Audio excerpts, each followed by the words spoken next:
Radio মিলনের আজকের নিবেদন প্রিয়নাথ মুখোপাধ্যায়ের দারোগা প্রিয়নাথের কাহিনী কাল পরিণয়। গল্পটি ভালো লেগে থাকলে অবশ্যই লাইক এবং শেয়ার করবেন। কমেন্টেও জানাতে পারেন আপনাদের মতামত এবং আরও নতুন নতুন গল্প শোনার জন্য সাবস্ক্রাইব করতে ভুলবেন না আমাদের official YouTube channel radio Milan 90.4 FM-কে। শুরু হচ্ছে প্রিয়নাথ মুখোপাধ্যায়ের কাহিনী কাল পরিণয়।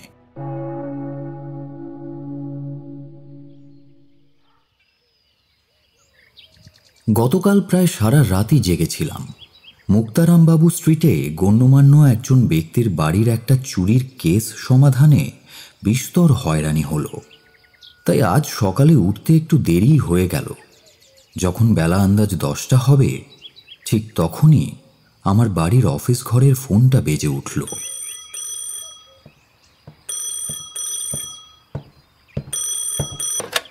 হ্যালো, প্রিয়নাথ মুখোপাধ্যায়। স্যার, থানা থেকে বলছি। আবার একটা খুনের কেস এসেছে স্যার, শিগগির থানায় আসুন স্যার, আর্জেন্ট। উফ, দুদণ্ড শান্তিও নেই। কি আর করা যাবে, অগত্যা উঠে পড়লাম। আর কাল বিলম্ব না করে খাওয়া দাওয়া সেরে বাড়ি থেকে বেরিয়ে ট্রামে চড়ে পৌঁছলাম থানায়। সেখান থেকে একজন কনস্টেবল আমাকে নিয়ে চলল ঘটনাস্থলের দিকে। 10 মিনিট মতো লাগলো গন্তব্যস্থলে পৌঁছতে। যে বাড়িটার সামনে এসে দাঁড়ালাম সেটা দোতলা। দেখলাম সেখানে স্থানীয় পুলিশ ইন্সপেক্টর দলবল সহ হত্যাকাণ্ডের ব্যাপারটা নিয়ে বেশ তটস্থ হয়েই সবটা তদারক করছেন। ইন্সপেক্টর আমার পূর্ব পরিচিত, নাম অপূর্ব দত্ত। আমাকে দেখেই সে হাসি মুখে এগিয়ে এলো। আমি বললাম, কি হে দত্ত, কেমন আছো?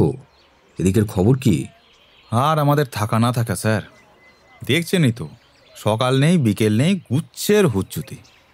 আপনি তো সব খবরই জানেন স্যার। যাকগে, আসল কথা হচ্ছে বড্ড সমস্যায় পড়েছি। বেশ কাকভোরেই এখানে খুনটা হয়েছে। আমরা খবর পেয়ে তৎক্ষণাৎ এসেওছি, কিন্তু এখনও অবধি ঠিক কিনারা করে উঠতে পারছি না। সেই জন্যই আপনাকে বিশেষভাবে ডেকেছিলাম। দয়া করে একটু ব্যাপারটা দেখুন স্যার। আমাদের তরফ থেকে আমরা আপনাকে যথাসাধ্য সহযোগিতা করব। হ্যাঁ, তা লাশটা এখন কোথায়? আমি একবার দেখতে পারি? নিশ্চয়ই। এই সাহা, কোথায় গেলে? এই তো, এই এদিকে শোনো শোনো শোনো, স্যারকে নিয়ে গিয়ে একবার ওই ডেড বডিটা দেখিয়ে দাও। যান স্যার, দেখে আসুন। আমি ততক্ষণ এদিকটা সামলাই, আরও কয়েকজনকে জিজ্ঞাসাবাদ করা বাকি আছে। ঠিক আছে, আসুন স্যার আমার সঙ্গে। কনস্টেবল সাহার সঙ্গে আমি বাড়ির ভেতরে গেলাম। কোনার একটা ঘরে সে আমায় নিয়ে এসে বলল, ওই দেখুন স্যার, বডিটা বিছানার উপর পড়ে আছে। আজও ব্যাপার কিন্তু স্যার, লাশ থেকে কোনো রকম রক্ত বেরোনোর চিহ্ন মাত্র নেই। দেখুন দেখুন, ভিকটিমের মুখেও কিন্তু কোনো রকম বিকৃতি লক্ষ্য করা যাচ্ছে না। আবার বিষ টিষ যদি দেওয়া হয়ে থাকেও, তাও তো বোঝা যাচ্ছে না। মনে হচ্ছে যেন আরামে ঘুমোচ্ছে, তাই না স্যার? তা খুনটা কি এখানেই হয়েছে নাকি অন্য কোথাও থেকে বডিটা এনে এখানে রেখেছো তোমরা? না স্যার, প্রথম থেকে এখানেই পড়েছিল এভাবে। এখনো পর্যন্ত যতদূর তদারকি হয়েছে খুনের ব্যাপারে কিছু জানা যায়নি? ইন্সপেক্টর দত্ত তো সকলকে জিজ্ঞাসাবাদ করছেন। তাদের সবার ধারণা ভিকটিমের স্ত্রী নাকি এই খুনটা করেছেন। ইন্সপেক্টর দত্তরও আপাতত সন্দেহের তীর তারই দিকে, কেননা তিনি পলাতক। আমার তো স্থির বিশ্বাস স্যার, কাজটাই লোকটার বউই করেছে। কিন্তু কিন্তু খুনটা করেছে কি করে তাই তো বুঝে উঠতে পারছি না। আপনি দেখুন না স্যার, কিছু উদ্ধার করতে পারেন নাকি। আমি ডেড বডিটা ভালো করে পরীক্ষা করার জন্য বিছানার দিকে এগিয়ে গেলাম। তন্ন তন্ন করে যাচাই করতে শুরু করলাম। বাস্তবিকই শরীরে বা বিছানায় রক্তের এক বিন্দুও চোখে পড়ল না। চেহারাতেও কোনো রকম বিকৃতি নেই, কিন্তু মুখে ভয়ানক দুর্গন্ধ। মদের গন্ধে গোটা ঘর যেন ভরে উঠেছে। এ তো মদের গন্ধে দেখছি টেকা দেয়। যাই হোক, আপনারা এই খুনের খবরটা পেলেন কিভাবে? আজ সকালেই বাড়ির একজন চাকর থানায় গিয়ে খবর দেয়, বলে ওর মনিবকে নাকি আজ সকালে কেউ প্রাণে মেরে ফেলেছে। আর বাবুর স্ত্রী নাকি হত্যাকাণ্ডখানা ঘটিয়েছে। আচ্ছা, সেটা শুনে আপনারা এখানে আসলেন, আর ঠিক ওই জন্যই প্রথম থেকে আপনাদের বদ্ধমূল ধারণা হলো যে কাজটা ভিকটিমের স্ত্রী করেছেন, তাই তো? না স্যার, চাকরের কথা শুনে যে আমরাও তাই ভেবে নিয়েছিলাম সেটা নয়, কিন্তু আসলে যা হয়েছিল সেটাই এখন বলছি স্যার। আপনি শুনে দেখুন, তাহলেই বুঝতে পারবেন। বেশ, বলুন। যে ব্যক্তিটি মারা গিয়েছেন তার সঙ্গে গতকাল রাতেই একটি মেয়ের বিয়ে হয়েছিল। যথারীতি বাড়িতে কাল নিমন্ত্রিত বহুজনের সমাগম হয়। এই বাড়িটা ভিকটিমের নিজেরই, বিয়েটাও এখানে হয়। বাড়িটা তিনি কিনেছিলেন খুব সম্প্রতি। কাছে ওনার পুরনো পৈতৃক ভিটা আছে, যেখানে কেবলমাত্র তার মা থাকেন। কালকের নিমন্ত্রিত অতিথিরা জানিয়েছে যে এই নতুন বাড়িতে তারা কেউ আগে আসেনি। বিয়ে উপলক্ষে কালকেই তাদের এ বাড়িতে প্রথম আগমন। তা ওই মেয়েটি, মানে কনে সম্পর্কে কিছু জানা গিয়েছে? সে কে, কিংবা ওই বাড়িতে আগে থেকেই ছিল নাকি সেও কালই এসেছিল, এইরকম কিছু? মেয়েটা স্যার প্রায় 1 সপ্তাহ থেকে এই বাড়িতে ছিল। একা নয়, সঙ্গে ছিল ওর এক বোন। যদ্দূর জানতে পারলাম মেয়েটা বেশ উদ্ধত স্বভাবের ছিল। বিয়েটা মিটে যাবার পর সে নাকি সমস্ত আত্মীয়স্বজনদের সামনে এসে বলেছিল, আমি এখন আমার প্রতিজ্ঞা থেকে মুক্ত। আমি এই বিয়ে করতে প্রতিশ্রুত ছিলাম এবং সেই মতো আপনাদের সকলের সামনে এনাকে আমি বিয়ে করেছি। কিন্তু তা বলে এটা নয় যে আমি ওনাকে আমার স্বামী হিসেবে মেনে নেব। তার জন্য আমাকে কেউ বাধ্যও করতে পারবে না। আমার প্রতিজ্ঞার মধ্যে কিন্তু তেমন কোনো কথাও ছিল না। আপনারা সকলে শুনুন, এই বিয়ে আমার ইচ্ছের বিরুদ্ধে হয়েছে। আমাকে জোর করে এই বিয়ে করাতে রাজি করানো হয়। যখন আমাকে জোর করলেও আমি এই বিয়েতে রাজি হচ্ছিলাম না, তখন ছল চাতুরি করে আমাকে একটা জুয়াচোরের আড্ডায় নিয়ে যাওয়া হয়। সেখানে নিয়ে গিয়ে আমার সঙ্গে যথেচ্ছভাবে মানহানিকর ব্যবহার করা হয়েছিল। আমি যদি বিয়েটা না করি তাহলে লোকসমাজে তা প্রকাশ করে দেওয়ার হুমকি দেয়। আমি ভদ্রবংশীয় কুমারী কন্যা। বিয়ের আগেই এমন জুয়া খেলার মতো নিচু স্থানে এসেছি জানলে কেউ আমাকে বাড়ির বউ করতে রাজি হবে না, আমাকে এক ঘরে করবে। আমি এরপর বাধ্য হয়ে প্রতিজ্ঞা করলাম, সেদিন থেকে 15 দিন পর আমি এই লোককে বিয়ে করব। তার আগে ওর ধারে কাছেও আমি যাব না। যদি সে বলপূর্বক আমাকে স্পর্শ করতে আসে তাহলে আমি ওই প্রতিজ্ঞা ভেঙে দেব। আমার কথা এই লোকটা মেনে নেয়, আমি ফিরে আসি। নানা কারণে এই কথাগুলো আমি আগে বলে উঠতে পারিনি, কিন্তু আজ বললাম। কারণ আমি না বললে তো এগুলো কেউ জানতেই পারতো না, তাই না? সদ্বংশের সন্তান হয়ে আমি প্রতিজ্ঞা ভঙ্গ করতে পারিনি। বিয়েটা করতে বাধ্য হয়েছি। সনাতন হিন্দু শাস্ত্র অনুযায়ী আমি পুনর্বার অন্য কাউকে বিয়েও করতে পারবো না। ইহজগতের সমস্ত সুখ স্বাচ্ছন্দ্যকে যখন আমি এভাবে নিজের হাতে বলি দিয়েছি, তখন আমার হেন অবস্থার কারণ যে সেই পথের কাঁটাকেও আমি কিছুতেই সুখে শান্তিতে থাকতে দেব না। সে যে আশা নিয়ে আমায় জোর করে নিজের বানাতে চেয়েছে, সেই আশাকে আমি টুকরো টুকরো করে ছিঁড়ে ফেলবো। ওর সুখে থাকার বাসনা আমি চিরদিনের মতো ঘুচিয়ে দেব। আমি সকলের সামনেই জোর গলায় বলছি, এই লোকের জীবনে সুখ বলে আমি কিচ্ছু রাখবো না। কেউ আমাকে আটকাতে পারবে না। আমি আমার ইষ্ট দেবতার নামে শপথ করে বলছি, এই পাপিষ্ঠ আজই তার নিজের দুষ্কর্মের ফল ভোগ করবে, আজই। যথারীতি এসব শুনে উপস্থিত নিমন্ত্রিত আত্মীয়স্বজনদের মধ্যে গুঞ্জন শুরু হয়। ওদিকে বরের মুখেও আর কোনো কথা নেই। সবাই একেবারে থম মেরে গেল। বিয়ে বাড়ির আমোদ আহ্লাদ সব উঠল মাথায়। লোকজনেরা জানিয়েছে কনের এসব কথার পক্ষে বা বিপক্ষে বলার কিছু বলেনি, শুধু ঘর ছেড়ে চুপচাপ বেরিয়ে যায়। এদিকে তারপর থেকে মেয়েটাও যে কোথায় উধাও হয়ে গেল কেউ জানে না, কেউ দেখেইনি তাকে আর। তা নিমন্ত্রিত লোকজনেরা কি সকলে তারপরেও এ বাড়িতে রাত কাটিয়েছিল? না স্যার, ওরা সবাই ওই ঘটনার পর সঙ্গে সঙ্গেই চলে যায়। মানে এই লোকটা নিজের ঘরে গিয়ে ওই মদের বোতল নিয়ে বসে পড়ে। ধীরে ধীরে পানের মাত্রাটা বাড়তে থাকে। বাড়ির এক বিশ্বস্ত পুরনো চাকর আছে, সে বারংবার তার বাবুকে এত মদ খেতে বারণ করে, কিন্তু বুঝতেই পারছেন একঘর লোকের সামনে যে পরিমাণ আঁতে ঘা লেগেছিল, সে অপমানকে এত সহজে মদের নেশা ভোলাতে পারে? তা এরপর লোকটা প্রায় অচেতন হয়ে শুয়ে পড়লে চাকরটা নিজের ঘরে চলে যায়। মৃতদেহ আবিষ্কার হলো কিভাবে? ওই চাকরটাই কি প্রথম দেখে? তেমনটাই তো জানিয়েছে সে। ভোর নাগাদ সে তার মনিবের ঘরে আসে, সব ঠিকঠাক আছে কিনা, তার বাবু ঠিকভাবে ঘুমোচ্ছে কিনা জানতে। কিন্তু দরজা বারবার ধাক্কা দিলেও ভিতর থেকে বাবুর কোনো সাড়া শব্দ সে পাচ্ছিল না। মনিব ঘুমোচ্ছে হয়ে চলে যায়। আবার সকালে সে ডাক পারলে ওই একই রকমভাবে সাড়া না পাওয়াতে অন্যান্য লোকজনের ডেকে সে দরজা ভেঙে ভেতরে ঢুকে দেখে মনি মৃত। তড়িঘড়ি সে থানায় খবর দেয়। এই জন্যই চাকর সমেত সকলে বলা বলি করছে স্যার যে মেয়েটি যখন ওই রাত্রে এসব কথা বলেছিল, উপরন্তু সেও বেপাত্তা, তার মানে এই হত্যাকাণ্ড নির্ঘাত সেই ঘটিয়েছে। সাহার মুখে সমস্তটা শুনে আমারও ঈষৎ সন্দেহ হলো যে হত্যাকাণ্ডে মেয়েটির অর্থাৎ ভিকটিমের স্ত্রীরই হাত রয়েছে। আবার বাড়ির ওই চাকরটিকেও আমি সন্দেহের তালিকা থেকে বাদ দিতে পারলাম না। আরও একবার খুঁটিয়ে লাশ আর ঘরের অবস্থা পরীক্ষা করতে লাগলাম।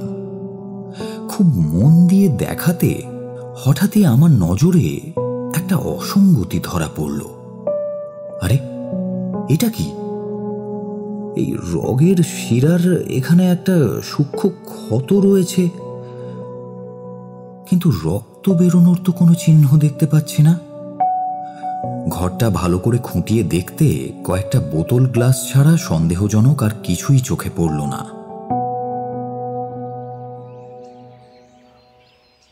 এখানে আর সময় নষ্ট করে লাভ নেই বুঝে আমি ইন্সপেক্টর দত্তকে ডেকে পাঠালাম। হ্যাঁ স্যার, বলুন, কিছু বুঝলেন? বোঝাবুঝির ব্যাপারটা এখনো আপাতত অস্পষ্ট। যাই হোক, তুমি বডিটা ময়না তদন্তের জন্য পাঠিয়ে দাও, আর এই ঘরের এই সব গ্লাস বোতল টোতলগুলোকে ফরেন্সিক ডিপার্টমেন্টের কাছে পরীক্ষা করার জন্য জমা করে দিও। রিপোর্ট আসলে আমায় একবার খবর করো। বলা তো যায় না, কোনো রকম বিষাক্ত জিনিস যদি এগুলোর মধ্যে থেকে থাকে তাহলে কোনো ক্লু মিললেও মিলতে পারে। লাশটি স্থানান্তকরণের কাজ শেষ হলে আমি একে একে বাড়িতে উপস্থিত সকলকে আর এক দফা জিজ্ঞাসাবাদের জন্য ডেকে পাঠালাম। যে চাকরটি থানায় খবর দিয়েছিল সেই প্রথম এলো আমার কাছে। জিজ্ঞেস করলাম, তুমিই তো থানায় এই খুনের খবর দিয়েছিলে, নাম কি তোমার? আগে বাবু, আমার নাম রতন সাপুই, আমি প্রথম দিয়েছিলাম খবর। তা কতদিন কাজ করছো এই বাড়িতে? আমার মনি, মানে যিনি হত হয়েছেন, তিনি যখন একদম দুধের শিশু তখন থেকেই এ বাড়িতে আছি। তা আজ প্রায় 25 বছর হলো। বেশ, তা তোমাকে এই বাড়িতে ঠিক কি কি কাজ করতে হয়? সব কাজই করি বাবু, যখন যা যেটা করতে বলেন সব ফাইফরমাসি খাটি। তা তোমাদের কর্তাবাবু, মানে তোমার বর্তমান মনিবের বাবা কোথায় আছেন? উনি বেঁচে নেই, মারা গিয়েছেন তা প্রায় 10-12 বছর হলো। হ্যাঁ, ওনার বিষয় সম্পত্তি কীরকম আছে সেটা তুমি জানো? মানে তুমি তো অনেক পুরনো লোক, অল্প বিস্তর কিছু নিশ্চয়ই জেনে থাকবে। হ্যাঁ বাবু, তা খানিক জানে। এ শহরে তার কয়েকটা বাড়ি আছে, সবগুলোতেই ভাড়াটিয়া থাকে। কোম্পানির কাগজপত্র আছে কিছু, তাছাড়া কর্তামার কাছে গয়নাগাটি, কর্তাবাবুর জীবন বিমার জন্য নগদ টাকাও রাখা রয়েছে। কত টাকা মাইনে পাও তুমি? এই বাবু 8 টাকা করে পাই। তাছাড়া সময় অসময় নানা রকম জিনিসপত্র কিংবা সঙ্গে আরো 2-5 টাকা মতন পাই। আসলে কর্তামা আমারে বড় ভালোবাসেন, স্নেহ করেন, তাই যখন কেউ বাড়তি ফাইফরমাস করে তখন তার জন্য তিনি আমাকে একরকম ওই বাড়তি টাকা পয়সা বকশিস দেন। বুঝলাম। তা তোমার আসল বাড়ি কোথায়? বাবু, আমার আসল বাড়ি খড়সরাই, বেগমপুর। আমার মায়ের মৃত্যুর পর আমি আমার বউকে এই বাড়িতে নিয়ে চলে আসি। সেখানে কেউ থাকে? মানে তোমার পরিবারে আর কে কে আছেন? ওখানে আর কেউ থাকে না, আমার বউ এখানে আমার সঙ্গে সংসারের সমস্ত কাজকর্ম করে। তা তোমার আর তোমার বউয়ের খাবার দাবার সহ বাদবাকি খরচপাতি যখন এ বাড়ি থেকেই যায়, তাহলে তো মাইনে যা পাও সবটা খরচ হওয়ার কথা নয়। হ্যাঁ, কি করো সেগুলো দিয়ে? তা ঠিকই বলেছেন বাবু, আমার তেমন খরচপাতি হয় না, ওই সামান্য খরচ বাদে বাকি টাকা বউয়ের হাতে দিই। সেগুলোকে সুদে খাটিয়ে টাকার পরিমাণে একটু একটু করে বাড়িয়ে রাখে। আমাদের যদি ছেলে পুলে হয় সেই টাকাগুলো তাদের জন্য খরচ করব। তা তুমি এই খুন সম্পর্কে কি জানো? যা যা জানি বাবু সব ওই পুলিশ বাবুরে বলেছি। সত্যি বলছি হুজুর, আমি বাবুকে অত মদ খেতে খুব করে বারণ করেছিলাম, তাও শুনলেন না। গলা অবধি গিলে বাবুর যখন আর প্রায় হুঁশ নাই বললেই চলে, তখন আমি তাকে ভালো করে শুইয়ে দিয়ে চলে আসি। সকালে গিয়ে দেখি এই কাণ্ড। তারপর তো আপনারা সবই জানেন বাবু, সবই জানেন কি থেকে যে কি হয়ে গেল। আমি চাকরকে ফেরত পাঠিয়ে দিলাম। এবার ডেকে পাঠালাম তার স্ত্রীকে। জিজ্ঞেস করলাম, তুমি রতনের স্ত্রী? নাম কি তোমার? ইয়েকে বাবু, আমার নাম হচ্ছে গিয়ে মণিমালা সাপুই। তাই খুনের ব্যাপারে তুমি কখন জানতে পারলে? এ বাড়িতেই ছিলে তুমি সারাক্ষণ? না বাবু, বিয়ে শেষ হলে আমি চলে গেছিলাম ওই বাড়ি যেখানে মনিবের মা ঠাকুরন থাকেন। এই কাণ্ড ঘটে যাবার পর একটা চাকর গিয়ে ও বাড়ি খবর দিল। শুনলাম শুনলাম বাবু আর নেই। সাথে সাথে সাথে সাথে আমি আর মা ছুটতে এলুম। যখন এসেছিলে তখন ঘরে আর কাকে কাকে দেখতে পেয়েছিলে? তা আমার স্বামী, একজন নতুন চাকর, আর আর ওই বাবুর শ্বশুর বাড়ির কয়েকজন পুরুষ মানুষ আর মেয়ে লোক। তোমার স্বামী বাদে উপস্থিত বাকি সকলকে তুমি চিনতে? না বাবু, কাউকে না। কাল রাতে রতন মানে তোমার স্বামী কোথায় ঘুমিয়েছিল? জানি না বাবু। মানে রোজ এমনি কোথায় ঘুমোয়? আমার সঙ্গে। তাহলে কাল তোমার সঙ্গে ঘুমোয়নি কেন? ইয়ে বোধহয় বাবু ওই বের গোলমালে ব্যস্ত ছিল, তাই আর কি। তা কোণে কোথায় গেছে তুমি কিছু জানো? শুনছি তো পালিয়েছে। তুমি তাকে দেখেছো? হ্যাঁ, দেখেছি তো। ওই যখন মনিবের নামে নিন্দে করছিল, বলছিল জোর করে বাবু নাকি ওকে বিয়ে করেছে, তাই সে বাবুকে জব্দ করবে। তখন তো আমি সেখানে ছিলুম, সবটা শুনেছি। তবে যে তুমি বললে বিয়ে মেটার পরই তুমি ও বাড়িতে চলে গিয়েছিলে। আচমকা আমার এই কথা শুনে মণিমালা কেমন জানি থতমত খেয়ে গেল। আমতা আমতা করে বলল, ইয়ে না মানে বাবু, তখন আমি ছিলাম বাবু। ওই বিয়ের পরপরই তো ওই মেয়ে সবাইকে ডেকে কথাগুলো বলছিল কি না, আমি অন্দরের ঘরেই ছিলাম, সব শুনতে পেয়েছিলাম। দিয়ে ও বাড়ি চলে যাই। তারপর এখানে কারা কারা ছিল আমি জানি না বাবু, সত্যি বলছি। আর ঠিক আছে ঠিক আছে, তোমার কারো ওপর সন্দেহ হয়? মানে কি মনে হয় তোমার মনিবকে কে মারতে পারে? আমি কেমন করে তা বলবো বাবু? বাবা গো, জন্মে এমন বউ দেখিনি গা, যে বিয়ের দিনই বরকে সকলের সামনে এমন দ্বারা শাসায়। সবাই তো বলছে ওই খুন করে পালিয়েছে, তাই হয়তো হবে। আমি এর বেশি কিছু জানি না বাবু। এই ঘটনা ঘটার পর তোমাদের মনিব কি করছিলেন বা কোথায় ছিলেন তুমি জানো? স্বামীর মুখে শুনেছি ঘরে দৌড় দিয়ে মদ গিলছিলেন। বাবু তো খুব মদ খেতেন, এক এক দিন তো বন্ধু বান্ধবে মিলে মদ খেতে বসতেন। বন্ধু বান্ধবদের নিয়ে? তা তুমি তোমার মনিবের সেই বন্ধুদের চেনো? পাড়ার না বাইরের? তা জানি না বাবু, আমি বউ মানুষ, অত ভালো করে তাদেরকে দেখিনি কো। শেষ প্রশ্ন, তোমার মনিবের নতুন শ্বশুরবাড়ির দিকে এমন কেউ কি ছিল যে তোমার বাবুর বন্ধু ছিল কিংবা বিয়ের আগে থেকেই খুব চেনা এমন কেউ? না মানে না, কই না তো বাবু। মানে থাকলেও আমি জানি না বাবু, আমি আর কিছুই জানি না বাবু। মণিমালার জবানবন্দি নেওয়া শেষ করলাম।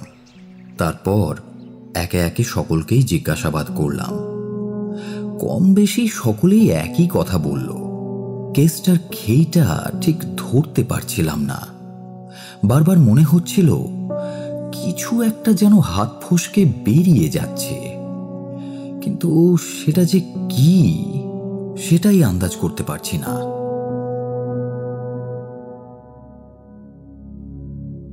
এখানে নিহত ব্যক্তির একটু পরিচয় দেওয়া দরকার।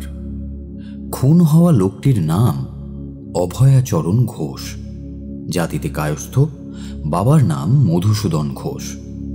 তেজারতির কারবার করে তিনি বিস্তর অর্থ উপার্জন করেছিলেন।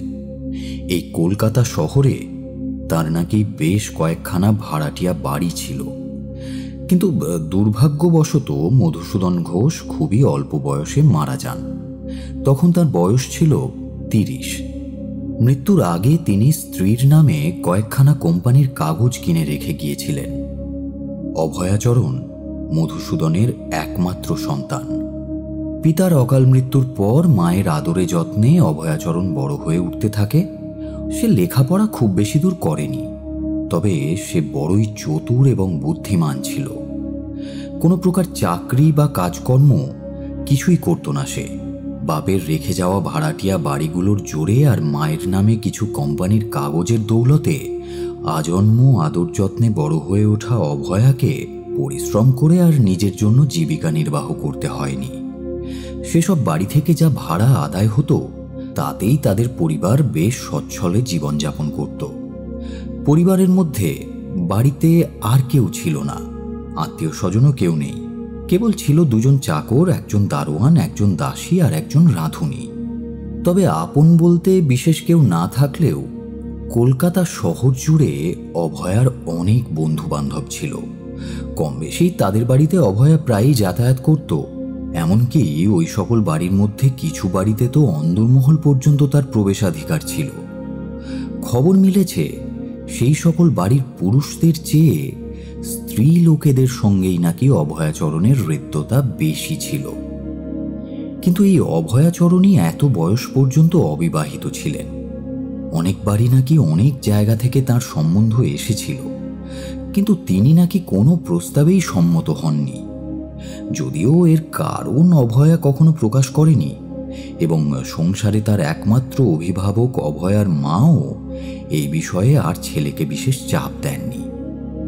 বহুবাজারে জগৎজ্যোতি সরকার নামে এক লোকের সঙ্গে অভয়াচরণের বড়ই আত্মীয়তা ছিল। তার বাড়িতে নাকি অভয়াচরণের বেশ খাতির যত্নও ছিল। বাহিরমহল অন্দরমহল কোনো স্থানেই অভয়ার যাবার কোনো বাধা ছিল না। জগৎজ্যোতিবাবু বয়সে তার চেয়ে বড় হলেও অভয়াকে তিনি পরম বন্ধুর মতোই দেখতেন। জগৎজ্যোতিবাবুর অবর্তমানে অভয়া যখন তখন তার বাড়িতে উপস্থিত হয়ে তার একমাত্র অবিবাহিতা মেয়ের সঙ্গে আমোদ কৌতুক করত, কিন্তু এতে বাড়ির আর কেউই বিশেষ কিছু বলতেন না। সিমলায় বসবাসকারী বিমল শশী মিত্রের সঙ্গেও অভয়াচরণের এই একই রকম ভালো সম্পর্ক ছিল। তার বাড়িতেও অভয়ার যাতায়াত ছিল অবারিত। সে বাড়ির সকল আবাল বৃদ্ধ বনিতার কাছে অভয়ার সমাদর ছিল ভীষণ রকমের। বিমল শশীবাবুও অভয়ার চেয়ে বয়সে বড়। খবর মিলেছে তিনি নাকি অভয়াচরণের একজন দুঃসম্পর্কীয় আত্মীয়ও বটে। সুতরাং এটা বোঝা যায় অভয়া নিতান্ত আমোদপ্রিয়, সদালাপী এবং বন্ধুত্বপূর্ণ হওয়াতে সকলের সঙ্গে খুব সহজেই মিশে যেতে পারত। অভয়া বিমলবাবুর বাড়ির অন্দরে গিয়ে সেখানকার মেয়ে বউদের সঙ্গে রঙ্গরস করতে ছাড়ত না ঠিকই, কিন্তু জগৎজ্যোতিবাবুর বাড়ির মতো এখানে অবাধ আনন্দ উচ্ছ্বাস করার এখতিয়ার তার ছিল না। জগৎজ্যোতিবাবুর মেয়ের মতো বিমলবাবুর মেয়ের সাথে অভয়ার সেরকম ভাব ছিল না, কিন্তু বিমলবাবুর এক বিধবা শ্যালিকা থাকতেন ওই বাড়িতে। তার সাথে অভয়ার বেশ হৃদ্যতা ছিল। মেয়েটি ছিল বাল্য বিধবা, নাম কুসুম কুমারী। তিনি অনেকদিনই হলো বিমলবাবুদের বাড়িতেই বাস করছেন। বিমলবাবু ভীষণ সদাশয় ব্যক্তি ছিলেন, সাধ্যমতো পরের উপকার করে থাকেন। তার নিজের অবস্থাও নিতান্ত মন্দ ছিল না। নিজের পরিবারে স্ত্রী, বিধবা শ্যালিকা এবং এক অবিবাহিতা মেয়ে ছাড়াও অন্য আরেকটি মেয়ে আশ্রিতা হিসেবে থাকত। সে মেয়েটি ছিল বিমলবাবুর মেয়ের চেয়ে ওই বছরখানেকের বড়। সে বিমলবাবুর নিজের কেউ না হলেও তার বাবা মা বা আত্মীয় স্বজন না থাকাতে বিমলবাবুর একজন আত্মীয় মেয়েটিকে বিমলবাবুর আশ্রয়ে রাখবার জন্য বিশেষ অনুরোধ করেছিলেন। তাতে পরোপকারী দয়ার্দ্রচিত্র বিমলবাবু কর্তব্যজ্ঞানে আনন্দের সঙ্গেই সেই অনুরোধ রক্ষা করেন এবং সেই মেয়েকে নিজের মেয়ের মতনই প্রতিপালন করে আসছেন। এই মেয়েটির নাম সারদা সুন্দরী। তাই সারদা সুন্দরী যখন উদ্ভিন্ন কুসুমকলিকার মতো যৌবন সমাগমে উদ্ভাসিত রূপ ও লাবণ্য নিয়ে সারা বাড়িময় ঘুরে বেড়াত, স্ত্রী জাতির পূর্ণাবয়ব পূর্ণ সৌন্দর্য প্রকাশ করত এবং স্ত্রী পুরুষ সকলেরই মনোহরণ করত, সেই সময় একদিন হঠাৎ তখনকার সৌভাগ্যবান কিন্তু এখনকার দুর্ভাগ্যবান অভয়াচরণ সেই রূপ ও মোহে একেবারে মুগ্ধ হয়ে যান। একে যৌবনের প্রতাপ, তাতে মাথার ওপর শাসন করার লোক কেউ নেই, অথচ ভুল পথে চালিত করার লোক আছে অনেক। এমন অবস্থায় যা হবার তাই হলো। কুল, শীল, মান, বংশমর্যাদা দেখার সময় তার হলো না। স্বভাব চরিত্র অনুসন্ধানের অপেক্ষাও রইল না।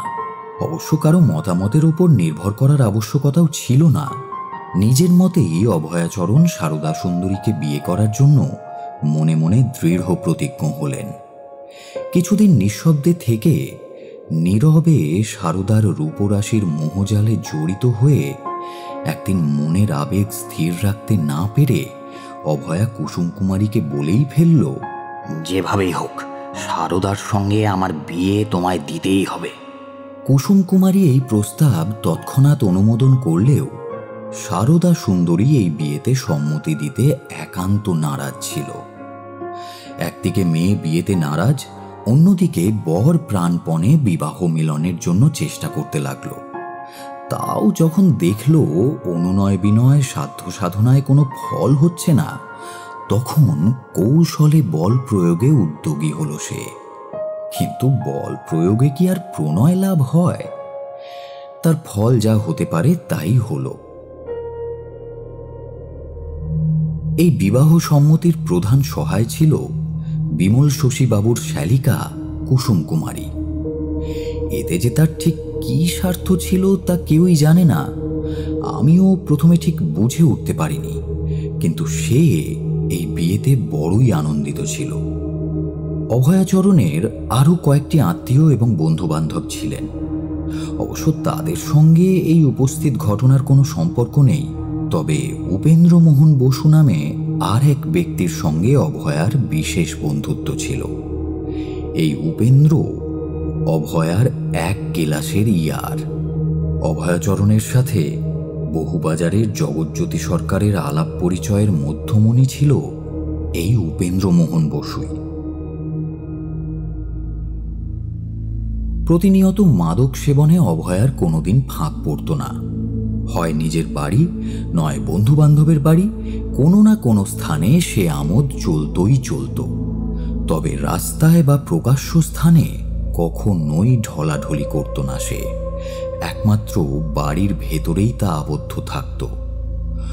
অভয়ার মা অভয়ার এই উচ্ছৃঙ্খলতা দেখেও বড় কিছু একটা বলতে পারতেন না, কারণ ছেলেকে এই নিয়ে কিছু বললেই অভয়াচরণ নানা প্রকার ভয় দেখিয়ে মাকে তটস্থ করে রাখত। অত্যন্ত দুর্ব্যবহার করত সে নিজের জন্মদাত্রীর সঙ্গে। বিত্ত বৈভব আর নেশার ঘোর একেবারে উন্মাদ করে তুলেছিল তাকে। অভয়ার খারাপ ব্যবহারে অতিষ্ঠ হয়ে পাড়াপড়শির কোনো বয়োজ্যেষ্ঠ কেউ যখন অভয়ার মাকে ছেলে সামলানোর উপদেশ দিতে আসত, তাকে অভয়ার মা বলতেন, অভয়া আমার একমাত্র ছেলে, ও অত ভেবে চিন্তে কাজ করবেই বা কেন বাপু? ওকে তো আর জীবনে কখনো কষ্ট করতে হবে না গো, ও যা ইচ্ছা তাই করবে। আমি বা ছেলের জীবনে দখলদারি কেন করতে যাব? আমার ছেলেকে ঠিক করার উপদেশ দিতে না এসে তোমরা নিজেরা নিজেদের মতন সামলে থাকলেই তো পারো বাপু। মায়ের কাছে গচ্ছিত থাকা সম্পত্তিতে অভয়া আপাতত হাত না দিলেও অতি সম্প্রতি মায়ের অনুমতি নিয়ে সে পৈতৃক বসত ভিটার কাছে একটা বাড়ি কিনেছিল। আগে হ্যাঁ, এটা সেই বাড়ি যে বাড়িতে গতকাল সারদার সঙ্গে অভয়ার বিয়ে হয়েছিল এবং পরে যেখানে সে নিহত হয়। তদন্ত এগিয়ে নিয়ে যাওয়ার আগে নানা বিষয়ের ওপর আমি বারংবার আলোকপাত করছিলাম। এর মধ্যে কিছু বিষয় নিয়ে আমার মনের মধ্যে বেশ কিছু সন্দেহ দানা বাঁধতে শুরু করল। সারদা সুন্দরী ভদ্র গৃহস্থের মেয়ে হয়ে খুন করতে সাহসী হলো, এটা যেমন ভীষণই আশ্চর্যের ব্যাপার, তেমনি খানিক অবাস্তবও বটে। যদি মেনেই নেওয়া যায় যে সেই খুনি, তাহলে সে কি উপায়েই বা খুনটা করল? মৃত ব্যক্তির শরীরে কোনো অস্ত্রাঘাতের চিহ্ন নেই, তবে কি বিষ প্রয়োগেই এই হত্যাকাণ্ড ঘটানো হয়েছে? বিমল শশীবাবুর মেয়ে শ্রীমতী জ্যোৎস্নাবালা মিত্র আমাদের খুনি আসামির ছোটবেলার বন্ধু। সুতরাং সারদা সুন্দরীর বিষয়ে সে খানিক হলেও সবার চেয়ে বেশি কিছু জানতে পারে। এই ভেবে আমি জ্যোৎস্নাকে ডেকে জিজ্ঞাসাবাদ করব বলে মনস্থির করলাম। যথা সময়ে সে হাজির হলে আমি তাকে জিজ্ঞেস করলাম, তোমার সাথে সারদা সুন্দরীর আলাপ পরিচয় কতদিনের? একদম ছোটবেলা থেকে আমরা দুজনেই আমাদের বাড়িতে একসঙ্গে থাকছি। সারদা যদিও আমার থেকে বছর 2-3 বড়, তবু আমাদের মতো সমবয়সীদের মতনই গভীর বন্ধুত্ব ছিল। তা সারদা কি তোমাদের কেউ হয়? না না, বাবার একজন আত্মীয় সারদাকে অনেক ছোটবেলায় আমাদের বাড়িতে রেখে যান। সারদার মা, বাপ, ভাই, বোন কেউ নেই। আচ্ছা, তার স্বভাব চরিত্র কেমন ছিল? ও খুবই নরম মনের মেয়ে ছিল, ভীষণই শান্ত, সাতচরে রাগ কাটত না, বাড়ির সকল বড়দের মান্যিগণ্যি করে চলত। আর কারোর সাথে কখনো ওর বিয়ে ঠিক হয়েছিল? কয়েক জায়গায় সম্বন্ধের কথা উঠেছিল বটে, আমার বাবা সেসব নিয়ে কথাবার্তা বলেছিলেন। শুনেছিলাম মনোমতন পাত্র ঠিক না হওয়াতে বাবার অনিচ্ছাতে কোনো সম্বন্ধই বিয়ে অবধি গড়ায়নি। তাহলে অভয়াচরণের সাথে সারদার এই বিয়েটাতে তোমার বাবার মত ছিল? না, মাসিমার অনেক উপরোধে বাবা সম্মত হয়েছিলেন বটে, কিন্তু তার আন্তরিক ইচ্ছা ছিল না। কিন্তু সারদার তো বিয়ের বয়স হয়েছিল, তবু তখনও পর্যন্ত বিয়ে না দেওয়ার কারণ? বাবার মতে বেশি বয়সে বিয়ে হওয়াটা যুক্তিসম্মত, তাই। আচ্ছা, দেখো, এবারে আমি যা জিজ্ঞেস করব তুমি কোনো সত্য গোপন করো না, অকপটে উত্তর দেবে। মনে রাখবে, এতে হয়তো তোমার বন্ধু সারদা নির্দোষ প্রমাণিত হলেও হতে পারে। সারদার কি গোপনে অন্য কারো সঙ্গে সম্পর্ক ছিল? মানে সবার নজরের আড়ালে তারা নিজেরা নিজেদের বিয়ে ঠিক করে ফেলেছিল, এমন কোনো সম্ভাবনা? সারদা কখনোই বিশেষ বাড়ির বাইরে যেত না। কালে ভদ্রে ছাড়া বাইরের কারোর পক্ষে তাকে দেখতে পাওয়াই দুষ্কর ছিল। কিংবা তার এমন স্বভাবও ছিল না যে সে কোনো পুরুষের সঙ্গে গোপনে মিশতে যাবে। আমরাই বরং আমাদের বাড়িতে আসা পুরুষদের সঙ্গে কথাবার্তা বলতে তেমন লজ্জা করতাম না। সারদা বড্ড লাজুক ছিল। তাহলে অভয়াচরণ কিভাবে হঠাৎ সারদাকে বিয়ে করতে অমন উন্মত্ত হয়ে উঠল? অভয়াবাবু আমাদের বাড়িতে কখনো কখনো আসতেন। তিনি নিজেই সারদাকে বিয়ে করতে উৎসুক হন। মাসিমার কাছে অনেক অনুরোধ অনুনয় করাতেই বিয়ের সম্বন্ধ স্থির হয়। কিন্তু এতে সারদার একটুও ইচ্ছে ছিল না, তাকে জোর করে বিয়েতে সম্মতি দিতে বাধ্য করা হয়। আর সারদার এই অসম্মতির কারণ? একটা মেয়ে কি কখনো জেনে শুনে কোনো মাতাল ধর্মভ্রষ্ট পুরুষকে নিজের স্বামীরূপে মেনে নিতে পারে? তা সারদা লেখাপড়া জানতো? হ্যাঁ, জানতো। কখনো কাউকে কোনো চিঠি লিখতে দেখেছো তাকে? সারদা পড়াশুনো জানলেও ভালো করে লিখতে পারতো না। সে এ পর্যন্ত যে কাউকে কোনো চিঠি লিখেছে সেটাও কখনো দেখিনি। তবে হ্যাঁ, সে বই পড়তে খুব ভালোবাসত। তোমাদের যে আত্মীয় ব্যক্তিটি সারদাকে এখানে এনে রেখে গিয়েছিলেন, তিনি কি আর কখনো তোমাদের বাড়িতে আসতেন সারদার সাথে দেখা করার জন্য? হ্যাঁ, তিনি মাঝে মধ্যে আমাদের বাড়িতে আসেন বটে, কিন্তু সারদার উপরে তার সেরকম টান নেই। সারদার জন্যই যে তিনি আমাদের বাড়িতে আসেন তা মনে হয়নি কখনো। তিনি আমাদের আত্মীয় বলেই আমাদের সাথে দেখা সাক্ষাৎ করতে আসতেন। তা তাঁর বাড়ি কোথায়? মজিলপুর, জয়নগর। তিনি হুগলিতে চাকরি করেন বলে হুগলিতেই থাকেন। তার নাম? বাবু রামতনু ঘোষ। আচ্ছা, সারদা বাড়ি থেকে পালাবার সময় তোমার বা অন্য কারো সঙ্গে কি দেখা করেছিল? না, কখন যে গিয়েছিল তা কেউ জানে না।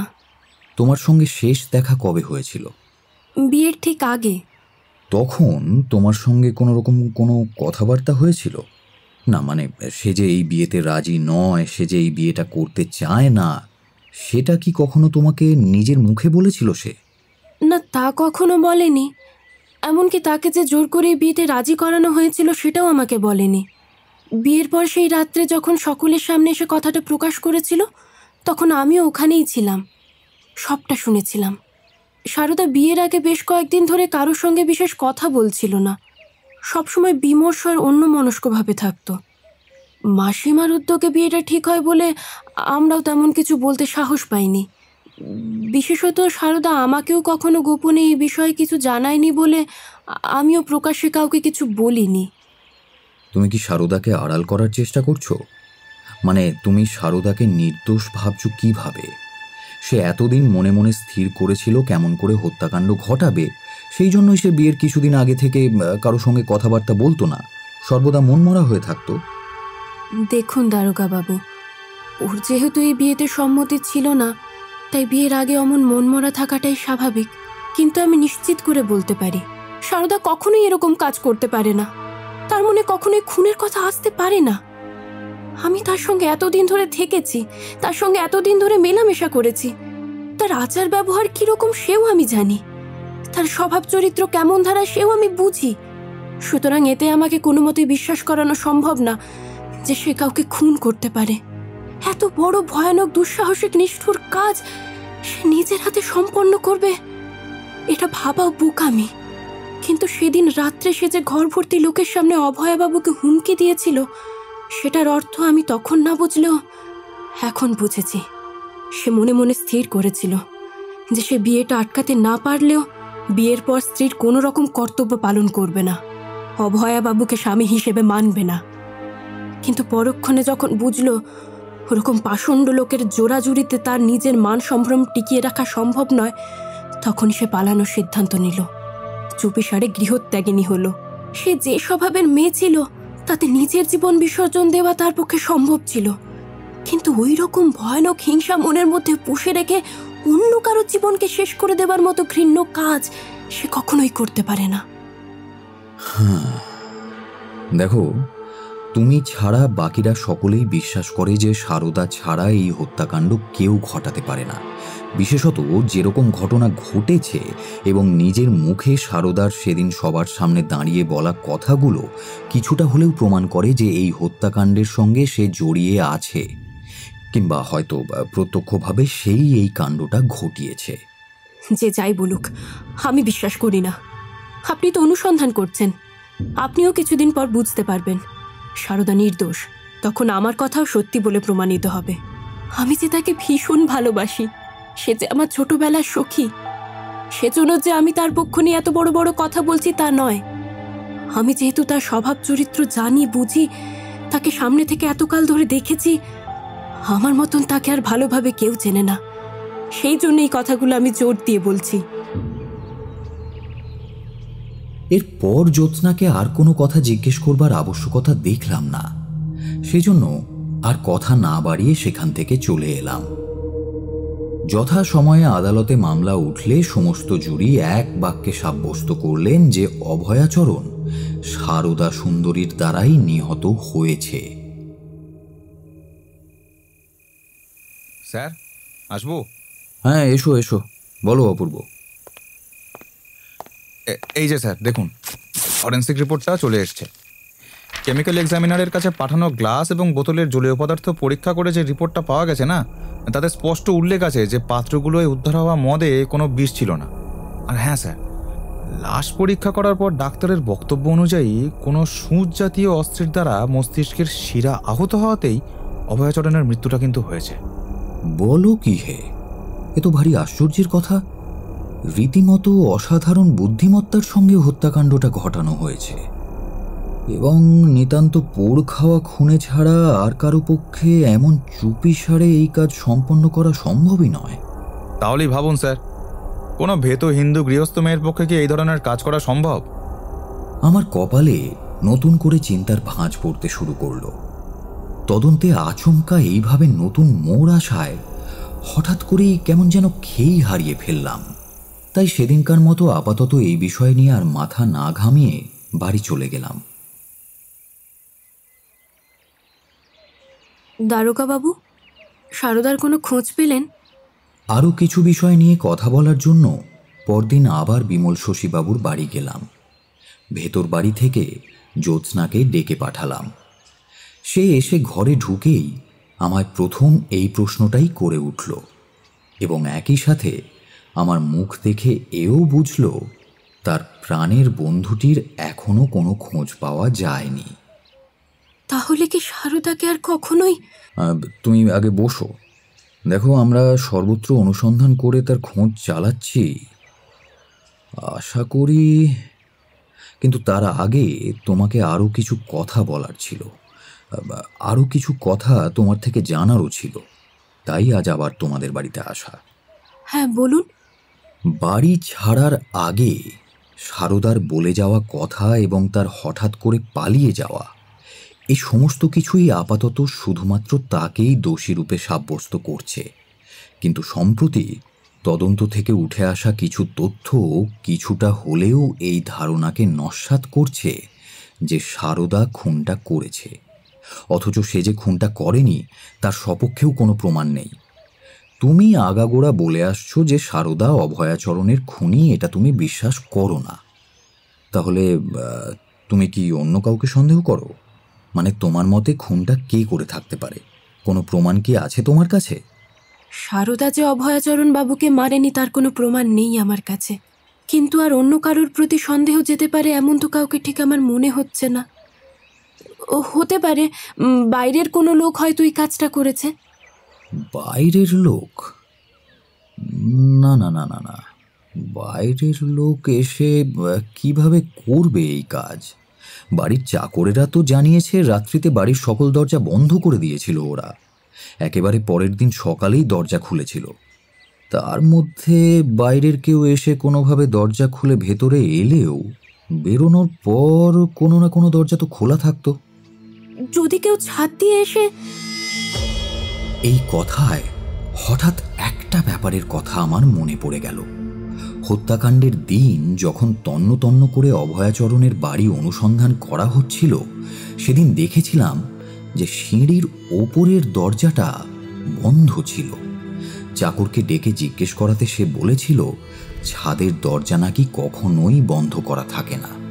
সেদিন আমার একটু সন্দেহ হয়েছিল বটে, ছাদে গিয়ে দেখেও ছিলাম কাছাকাছি এমন কোনো বাড়ি আছে নাকি যার সঙ্গে অভয়াচরণের বাড়ি সংযুক্ত রয়েছে, যাতে করে কিনা এক বাড়ির ছাদ থেকে আরেক বাড়ির ছাদে অনায়াসে যাওয়া আসা করা যায়। কিন্তু তেমন কোনো বাড়ি চোখে পড়েনি যেটা অভয়াচরণের বাড়ির লাগোয়া, তাই সন্দেহটা মনে বেশিক্ষণ থাকেনি। কিন্তু জ্যোৎস্নার কথা শুনে কেন জানি না হঠাৎ আমার মাথার মধ্যে সেই বিষয়টা নিয়ে নতুন করে সন্দেহ জাগলো। আমি জ্যোৎস্নাকে তখনকার মতো বিদায় দিয়ে অভয়াচরণের বাড়ির উদ্দেশ্যে হাঁটা লাগালাম।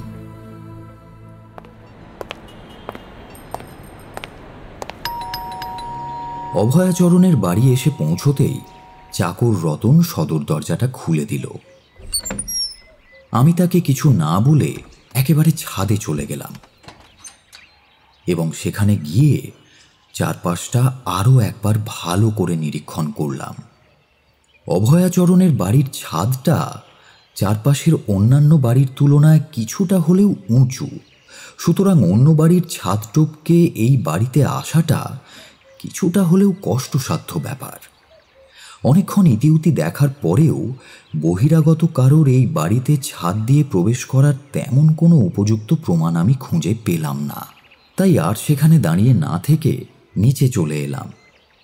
রতনকে ডাক দিতে ও সঙ্গে সঙ্গে এসে আমার কাছে জোড়হাত করে দাঁড়ালো।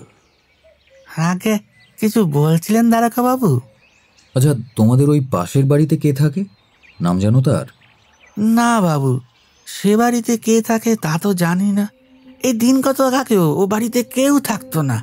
এই কিছুদিন হলো একজন এসে থাকতে শুরু করেছে, কিন্তু তারা যে কে বা তাদের নাম কি তা জানি না। কখনো কখনো দেখি কেবল একজন মেয়েই আছেন, আবার কখনো তার সঙ্গে এক পুরুষ মানুষকেও দেখি। তারা এই পাড়া আর কারোর সঙ্গে সেরকম মেলামেশা করে না হুজুর। কখনো আসে, কখনো থাকে, আবার কখনো চলেও যায়। তা কতদিন হলো ওরা এসে থাকছে? অভয়বাবুর বিয়ে হবার আগে শুনেছিলাম ওই বাড়িটা একজন স্ত্রীলোক ভাড়া নিয়েছে, কিন্তু এতদিন কাউকে থাকতে দেখিনি হুজুর।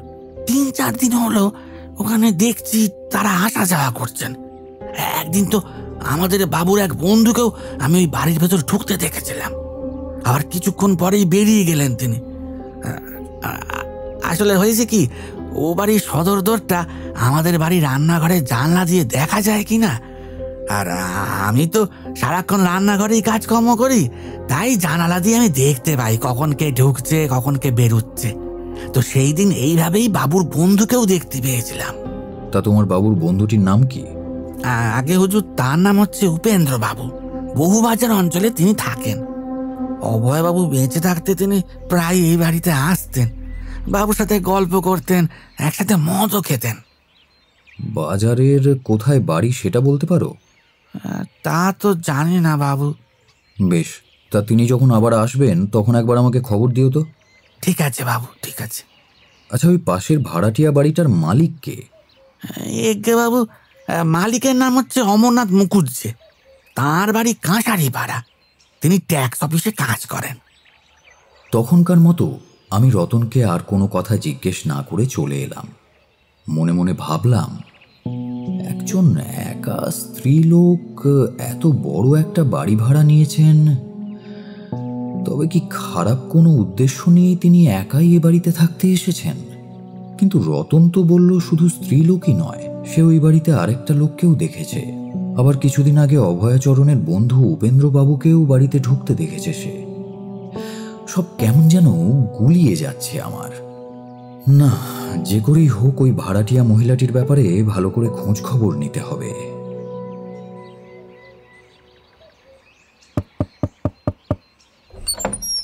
অমরনাথ বাবু আছেন? তাকে একটু ডেকে দেবেন, দরকার ছিল তার সঙ্গে। অভয়াচরণের বাড়ি থেকে বেরিয়ে আমি এসেছিলাম কাঁসারি পাড়া, অমরনাথ মুখুজ্জের বাড়িতে তার সঙ্গে দেখা করে কথা বলতে।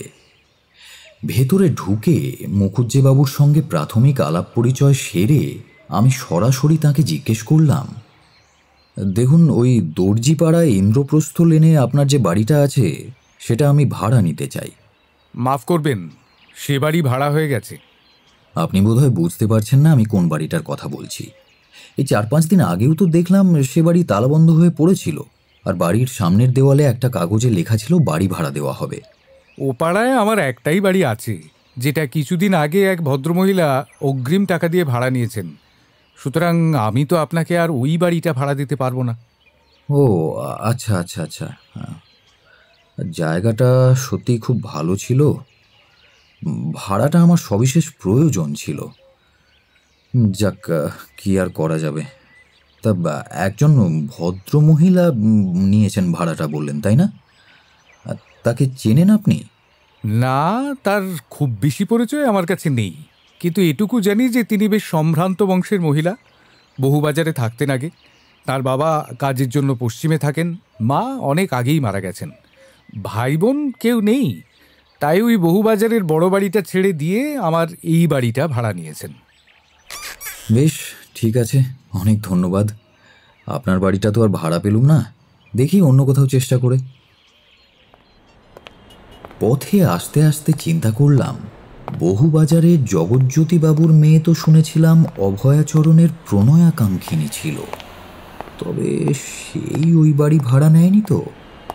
আশা বৈতরণী নদী, আশার অনুকূল ঘটনাগুলি যেন চোখের সামনেই এসে পড়ে। যাই হোক, দেখা যাক কতদূর কি করা যায়। আমার এই অনুসন্ধানের প্রধান সহায় হয়ে উঠেছিল জ্যোৎস্না। জ্যোৎস্না ছাড়া আর কেউই আমাকে এই অন্ধকারের পথে সামান্য মাত্র আলো দেখাতে পারত না। সেই জন্য বিমল শশীবাবুর অনুমতি নিয়ে আমাকে ঘন ঘন জ্যোৎস্নার সঙ্গে দেখা করতে হলো। সেদিন আবার গেলাম তার বাড়ি। জ্যোৎস্নাকে ডেকে জিজ্ঞেস করলাম, শুনেছি বহুবাজারের জগজ্যোতি সরকারের মেয়ের সঙ্গে অভয়াচরণের বিয়ের একটা সম্বন্ধ হয়েছিল, তা সেই মেয়েকে কি তুমি দেখেছো কখনো? কেবল একবার দেখেছি, সারদার বিয়ে 2-3 দিন আগে। সে একবার ওই নতুন বাড়িতে এসে সারদার সঙ্গে দেখা করেছিল, সেই সময় তাকে দেখি। তো সে এখানে কেন এসেছিল? কেন এসেছিল জানি না, তখন আমি নিচের ঘরে কাজে ব্যস্ত। হঠাৎ সদরের দরজা ধাক্কানোতে আমি দরজা খুলে দেখি এক মুখ ঘোমটা দিয়ে এক ভদ্রমহিলা সামনে এসে দাঁড়িয়েছেন। আমাকে দেখে জিজ্ঞেস করলেন, সারদা সুন্দরী আছে? হ্যাঁ, সারদা উপরে আছে। আপনি কে? কি প্রয়োজন সারদার সঙ্গে? সারদা আমার আত্মীয় হয়, তার সঙ্গে গোপনীয় কিছু কথা আছে আমার। আমাকে একটু সারদার কাছে নিয়ে যাবেন? আমি সেটা শুনে তাকে সারদার ঘর দেখিয়ে দিয়ে আবার নিচে চলে আসি। কিছুক্ষণ কথা বলে সে চলে গেলে আমি সারদাকে জিজ্ঞাসা করাতে বুঝলাম যে সে বহুবাজারের জগজ্যোতি সরকারের মেয়ে। সারদা তার সম্বন্ধে আর কোনো কথা বলেনি আমাকে। বিয়ের দিন তাকে নিমন্ত্রণ করা হয়েছিল। মনে করেছিলাম সে আসলে তাকে এবারে ভালো করে দেখব, কিন্তু তার শরীর খারাপ হওয়াতে সে আসতে পারেনি। তাকে আবার দেখলে চিনতে পারবে? হ্যাঁ, পারবো। আচ্ছা, সে কি কখনো সারদাকে কোনো চিঠি লিখেছিল, তোমার জানা আছে? কই, তা তো আমি দেখিনি। এ নিয়ে সারদাও আমাকে কিছু বলেনি। সারদার অন্য কোনো চিঠিপত্র কিছু আছে জানো? সারদার একটা বাক্স ছিল, সেই বাক্সে তার চিঠিপত্র কিছু থাকলেও থাকতে পারে, কিন্তু সে বাক্স সে নতুন বাড়িতে নিয়ে গিয়েছিল, এখনো সেখানেই আছে বোধহয়। আমি আর কাল বিলম্ব না করে পুনরায় সেই বাড়িতে এসে সারদার বাক্সে খোঁজ চালিয়ে তা উদ্ধার করলাম। সেটা খুলতেই দেখলাম ওপরেই জ্যোৎস্নার শিরোনামাঙ্কিত একখানা চিঠি রয়েছে। তাছাড়াও সে বাক্সের ভেতর আরও অনেকগুলো চিঠি পেলাম। সেগুলোর মধ্যে অনেকগুলোই সারদার হুগলিস্থ আত্মীয়ের থেকে এসেছিল। সব চিঠিগুলোই আমি একে একে পড়লাম, কিন্তু বর্তমানের ঘটনাগুলোর সঙ্গে সম্পর্কিত কিছু পেলাম না সেরকম। কেবল দুখানা এমন চিঠি দেখলাম যার মধ্যে একটা ছিল জ্যোৎস্নার নামে, আর একটা ছিল যাতে নাম স্বাক্ষর কিছুই নেই, কিন্তু লেখাটা স্ত্রীলোকের বলেই মনে হলো। সেই দ্বিতীয় চিঠিখানাকে দেখে কেন জানি না আমার সন্দেহ হওয়াতে আমি সেটাকে চটজলদি হাতে তুলে পড়তে শুরু করলাম।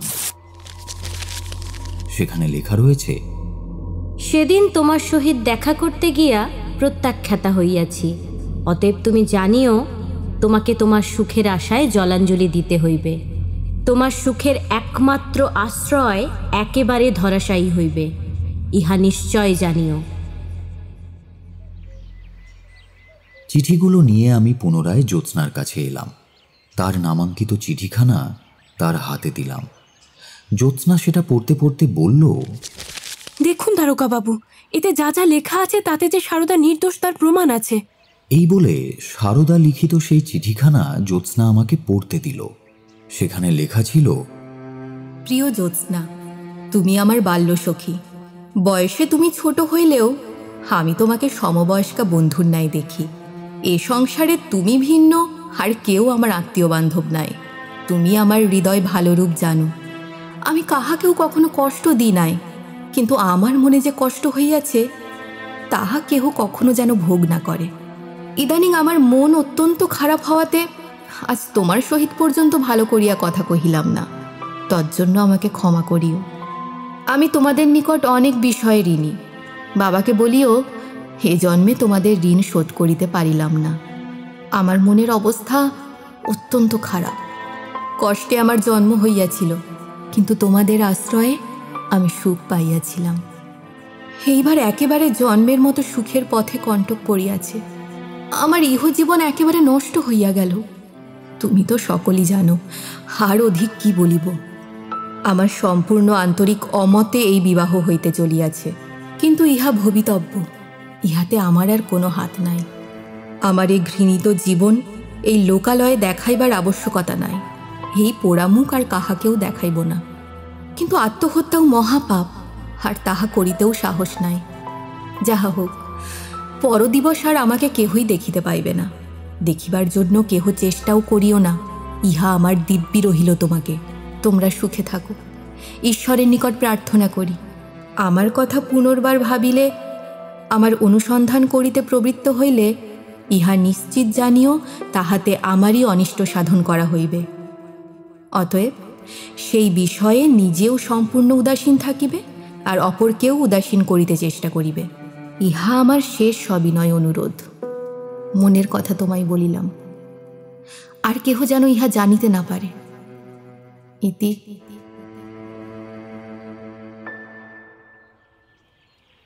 আর কোনো রকম অপেক্ষা না করে আমি তখনই সারদা সুন্দরীর হুগলিস্থ আত্মীয়ের বাড়ির উদ্দেশ্যে রওনা দিলাম। সামান্য অনুসন্ধান করতেই রামতনু ঘোষের বাড়িখানা খুঁজে পেলাম। তাকে সমস্ত বিষয় খুলে বলার পর বললাম, দেখুন, সকলেই বিশ্বাস করছে এবং ঘটনাচক্রেও প্রমাণিত হয়েছে যে সারদার দ্বারাই অভয়াচরণ হত হয়েছে। অতএব আমি সারদার অনুসন্ধানই করছি।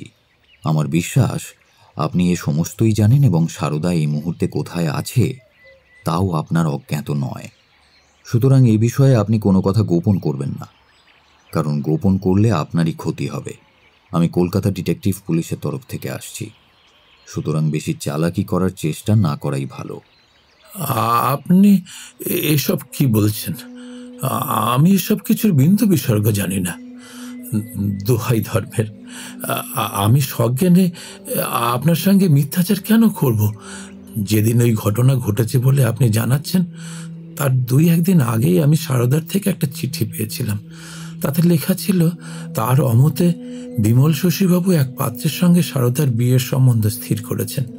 শীঘ্রই তার সঙ্গে এই বিবাহ হবে। কিন্তু সে সারদার শত্রুপক্ষীয় লোক, সারদাকে জোর জবরদস্তি করে বিয়েটা করছে।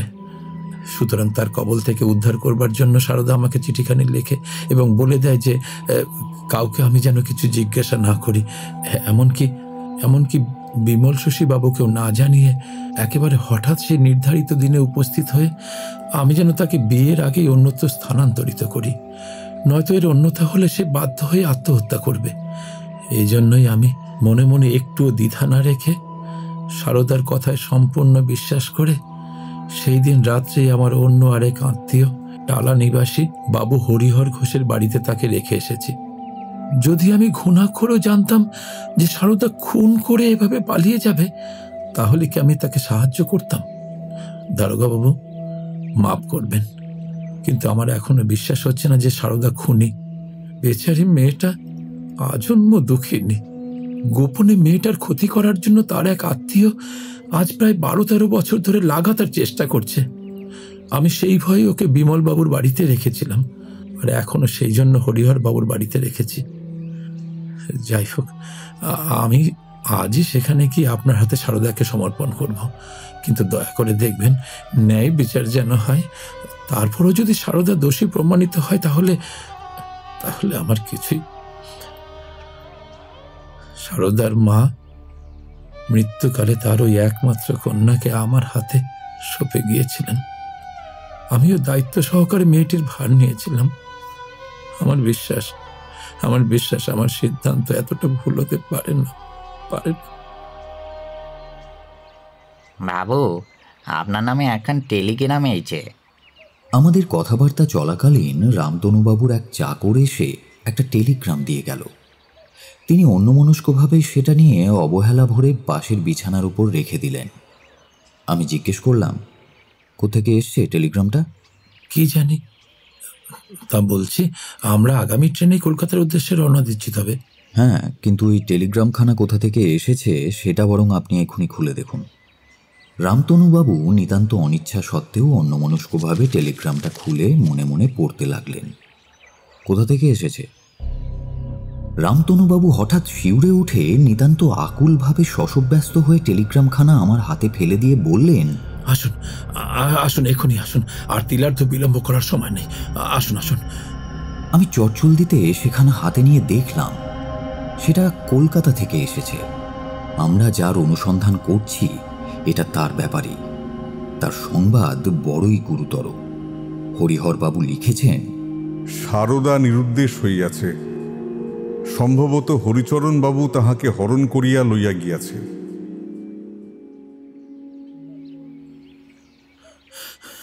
হরিহরবাবু, সারদা কোথায়? এই যে রামতনুবাবু, আপনি এসেছেন। কি যে বিড়ম্বনায় পড়েছি মশাই, সারদাকে কোথাও খুঁজে পাওয়া যাচ্ছে না। শেষ কখন দেখেছিলেন তাকে? আপনাকে তো ঠিক। উনি একজন পুলিশ কর্মচারী। যা হয়েছে সবটা খুলে বলুন, পারলে উনি পারবেন আমাদের সাহায্য করতে। কাল সন্ধ্যের সময় সারদা আমার ওই বাড়ির পাশের বাগান থেকে কাঠ আনার জন্য যায়, কিন্তু প্রায় 30 মিনিট পেরোনোর পরেও সে ফিরছে না দেখে আমার স্ত্রী ব্যস্তভাবে তার নাম ধরে ডাকাডাকি করে। তাতেও বিশেষ লাভ হয় না, সারদার কোনো সাড়া শব্দ নেই। তো তিনি চটজলদি বাগানে গিয়ে দেখেন বাগান শূন্য, সারদার চিহ্ন মাত্র কোথাও নেই। আমি সে সময় কাজের জন্য বাইরে ছিলাম। বাড়ি ফেরা মাত্রই আমার স্ত্রী আমাকে খবরটা দিলেন। সঙ্গে সঙ্গে মশাই আমার মাথায় যেন আকাশ ভেঙে পড়ল। আমিও এপাশে ওপাশে গিয়ে সারদার অনুসন্ধান করার চেষ্টা করলাম, কিন্তু তাকে কোথাও খুঁজে পেলাম না। তখন আমার মনে একটা কারণে একটা গুরুতর আশঙ্কার উদয় হলো। আমার স্ত্রী হরিচরণ বাবুকে চেনেন। তিনি আমায় জানিয়েছিলেন যে বেশ কয়েকদিন ধরে নাকি লোকটা আমাদের বাড়ির আশেপাশের রাস্তায় ঘোরাঘুরি করছিল। আজ সারদার নিখোঁজ হওয়াতে আমি নিশ্চিত মশাই যে এই কাজটা তারই। সেই জন্যই তড়িঘড়ি আপনাকে খবর পাঠালাম রামতনুবাবু। আচ্ছা, কোন হরিচরণ বসুর কথা উনি বলছেন রামতনুবাবু? যার একজন ধনী কুটুম উত্তর পশ্চিমাঞ্চলে আছেন তিনি? হ্যাঁ দারোগা বাবু, সেই হরিচরণ। আমি ওর কথাই আপনাকে বলছিলাম, যে কিনা মনে প্রাণে সারদার ক্ষতি চায়। এ কথা যদি সত্য হয় তবে এতক্ষণে বোধহয় সারদার জীবিত নেই। আপনি দুশ্চিন্তা করবেন না। এটা যদি সত্যি হয় এবং যে হরিচরণের কথা আমি বলছি সেই যদি আপনাদের বলা হরিচরণ হয়, তবে সে আমাদের হাতের ভেতরই আছে। আমি আর অপেক্ষা করলাম না, রামতনুবাবুকে সঙ্গে নিয়ে একেবারে আমাদের থানায় চলে এলাম। কনস্টেবলকে দিয়ে অপূর্বকে ডেকে পাঠানোর জন্য বলতেই শুনলাম সে একটা জরুরি ডাকে কিছুক্ষণ আগেই ভবানীপুর থানার উদ্দেশ্যে বেরিয়ে গেছে। এদিকে রামতনুবাবুর তখন বেশ কাহিল অবস্থা। যে মেয়ের দায়িত্ব তিনি কাঁধে তুলে নিয়েছেন, আজ সেই মেয়ের কিছু হয়ে গেলে তিনি সত্যিই নিজেকে ক্ষমা করতে পারবেন না। তাকে সান্ত্বনা দিয়ে আমি বললাম, আপনি চিন্তা করবেন না রামতনুবাবু, আমরা খুব শীঘ্রই দুজনকে একসঙ্গে খুঁজে পাব। স্যার, অপূর্ব বলছি। আপনি একবার তাড়াতাড়ি ভবানীপুর থানায় চলে আসুন। তাকে ধরা গিয়েছে, বাকি কথা সামনাসামনি হবে। কিছুক্ষণের মধ্যে আমি রামতনুবাবুকে সঙ্গে নিয়ে ভবানীপুর থানায় গিয়ে উপস্থিত হলাম। দেখি হরিচরণকে বন্দি করা হয়েছে। শুনলাম সারদাকেও থানায় আনা হয়েছে। রামতনুবাবুর আর আনন্দের সীমা রইল না। তাকে সারদার কাছে পাঠিয়ে আমি তখন ভবানীপুর থানার অফিসার ইনচার্জের সঙ্গে বাকি ঘটনা নিয়ে কথা বলতে লাগলাম। আসলে অন্য একটা মোকদ্দমা উপলক্ষে আমি অপূর্বকে হরিচরণের ওপর নজর রাখতে বলেছিলাম। বিশেষভাবে বলে রেখেছিলাম, যখনই ওই হরিচরণ কোনো স্ত্রীলোকের প্রতি কোনো রকম দুর্ব্যবহার করতে গিয়ে ধরা পড়বে, তখনই যেন তাকে আটক করা হয় এবং নিগৃহীত স্ত্রীলোকটিকে আমাদের হেফাজতে আনা হয়। এই উপদেশ অনুসারে ইন্সপেক্টর অপূর্ব দত্ত গোপনে হরিচরণকে চোখে চোখে রেখেছিল। এরপর অপূর্ব আমাকে জানায়, ঠিক এই সময় আমার চোখে পড়ে হরিচরণ টালায় গিয়ে কয়েকদিন ধরে কার যেন অনুসন্ধান করছিল। তাতে আমার সন্দেহ বাড়াতে আরও বিশেষভাবে আমি তাকে নজরবন্দি করে রাখি। এভাবে সেদিন সন্ধ্যের সময় হরিহর ঘোষের বাড়ি থেকে জোর করে সে সারদাকে মুখ বাঁধা অবস্থায় নিয়ে যায়। এরপর হরিচরণ তাকে বলপূর্বক কালীঘাটের কাছে এক বাড়িতে নিয়ে গিয়ে উপস্থিত হয়। তাকে কিছুমাত্র বুঝতে না দিয়ে আমরাও তার পিছু পিছু ধাওয়া করি। সেখানে তাদের মধ্যে খুব বচসা হয়। তার কিছুক্ষণ পরেই সে সারদাকে আবারও জোর করে ভবানীপুরের একটা জনমানব শূন্য বিশাল বাড়িতে নিয়ে আসে। এখানেও অনেক কথা কাটাকাটির পর হরিচরণ সারদাকে ছোড়া দেখিয়ে প্রাণনাশের হুমকি দেয়। সারদা তাতে বিন্দুমাত্র না ঘাবড়ে প্রতিবাদ করতে গেলেই হরিচরণ ক্ষিপ্রগতিতে এগিয়ে আসে এবং সারদাকে মারার জন্য ছোড়াখানা মাথার উপর তোলে। আমি আমার দলবল নিয়ে গোপন স্থান থেকে বেরিয়ে এসে একটা ব্ল্যাঙ্ক ফায়ার করি। তখন এতে হরিচরণ হঠাৎ চমকে উঠে হাতের ছোড়াটা ফেলে দেয়। তারপরেই আমি তাকে গ্রেপ্তার করি। আপনার কথা অনুযায়ী স্যার আমরা মেয়েটিকেও থানায় নিয়ে আসি আর তারপরেই আপনাকে খবর দিই। হরিচরণ আর সারদাকে আলাদা আলাদাভাবে জিজ্ঞাসাবাদ করার জন্য নিয়ে যাওয়া হয়। বলাই বাহুল্য, আমি নিজে সারদাকে নানা কথা জিজ্ঞেস করে যে যে উত্তর পেলাম, তাতে তার দোষ প্রমাণ উপযোগী কোনো কথা পেলাম না। এখন আমার মনে নতুন এক সন্দেহের উদয় হল। হরিচরণের যখন সারদার ওপর এতই জাতক্রোধ যে তাকে বাগে পেলে হত্যা পর্যন্ত করতে পারে, তখন নিশ্চয়ই সে ভেবেছিল অভয়াচরণ আর সারদার বিয়ের দিন ভিড়ের মধ্যে সে গোপনে এসে সারদাকে খুন করবে। গোলমালে কেউ বুঝতেই পারবে না যে কাজটা কে করেছে। এই ভেবে হরিচরণ সেই রাত্রে সারদাকে হত্যা করার জন্য কোনো উপায়ে সে বাড়িতে ঢুকে ভুল করে সারদার বদলে অভয়াচরণকে হত্যা করে পালিয়ে যায়। পরে যখন খবর পায় সারদা নয়, মারা গিয়েছে তার স্বামী অভয়াচরণ, তখন সে পুনরায় পরিকল্পনা করে সারদাকে মারার জন্য। সেই অনুসারে তার অনুসন্ধান করতে করতে এক সময় সফল হয়ে সারদাকে পাকড়াও করে এবং খুন করতে উদ্যত হয়। এই নতুন সন্দেহের উদয় হওয়াতে আমি হরিচরণকে নিয়ে নানা অনুসন্ধান করতে লাগলাম। তার বাড়িতে গিয়ে তন্ন তন্ন করে ঘরগুলো সব খুঁজে দেখলাম। হরিচরণকে নানা প্রশ্ন করেও তার পেট থেকে কোনো কথাই বের করতে পারলাম না। কিন্তু আমার সন্দেহ দিন দিন বাড়তে লাগলো। এদিকে হরিচরণকে ছেড়েও দিতে পারি না, অথচ তাকে পুরোপুরি জেলবন্দি করে রাখাও যায় না। ওদিকে সারদাকে খুন করার চেষ্টার দায়ে এই মকদ্দমাকে আপাতত স্থগিত রাখার চেষ্টা করলাম, কিন্তু তাও কোনোভাবেই অভয়াচরণ হত্যার ব্যাপারে কোনো কিনারা করতে পারলাম না। আমাকে ডেকেছিলেন স্যার? হ্যাঁ, এসো অপূর্ব, কিছু কথা ছিল তোমার সঙ্গে ওই হরিচরণের ব্যাপারে।